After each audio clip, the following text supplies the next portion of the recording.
Howdy. Welcome to my bedroom slash office slash place I'm staying in Minnesota.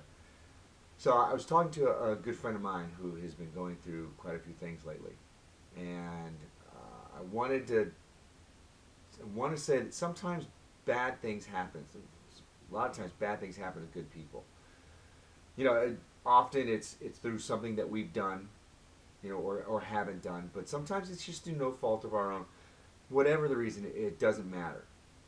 You know, when you're rocked with the punches that life sometimes throws at you, you're allowed to reel. You're allowed to stumble. You're certainly allowed your pity party. The trick is that you down there for a while. You take whatever your time out that you need to do, and then you pick yourself back up. But don't throw away the importance of reeling from that punch. It was quite a few years ago. My mother passed away, and I spent some time, a good close to a year, just being a little off of what I'm used to. And I've talked to some other guys who've gone through the same thing, and the time varies. You know, and when I meet somebody else that is dealing with a death of a family member or a friend, or a breakup or something like that, you know, I give them their space.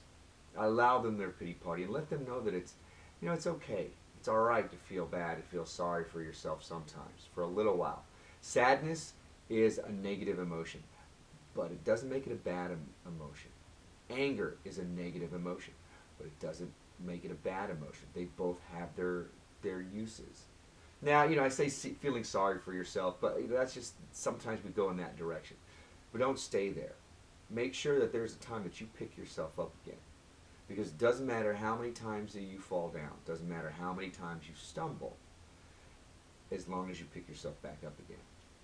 I heard the expression, and I'm not sure if it was T. Harvecker or somebody like that says, every master was once a disaster. If you really want to learn something, learn to do something. Playing the guitar, learning finances, becoming a motivational speaker. Whatever it is, you have to love it enough to be able to be bad at it in the beginning, because you're going to be bad at it.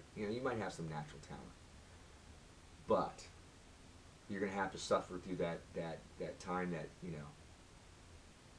time that it's just bad. When the Tortugas, when we write a new show, we have what we like to call a season of suck, because the new show is just something we dread performing, something that is god awful. Until it finally, just that one little nuance, just that getting that timing down, that it clicks just perfectly. And it's a small thing. Usually, the same thing happens with learning to do something. The same thing happens with learning to deal with some of life's troubles. So cut yourself some slack. Give yourself that pity time, but make sure that you get back up again, because that's the important part. You can't dwell in the valley. You have to climb up out of it sometimes. You got to climb up out of it and start swinging for life again. And don't forget that no matter how bad you feel or no matter what you're going through, life keeps happening. Bills need to be paid. The kids need to be fed. So make sure that you're just taking care of whatever needs to be taken care of. And dust yourself off and keep moving. Welcome to my modern world.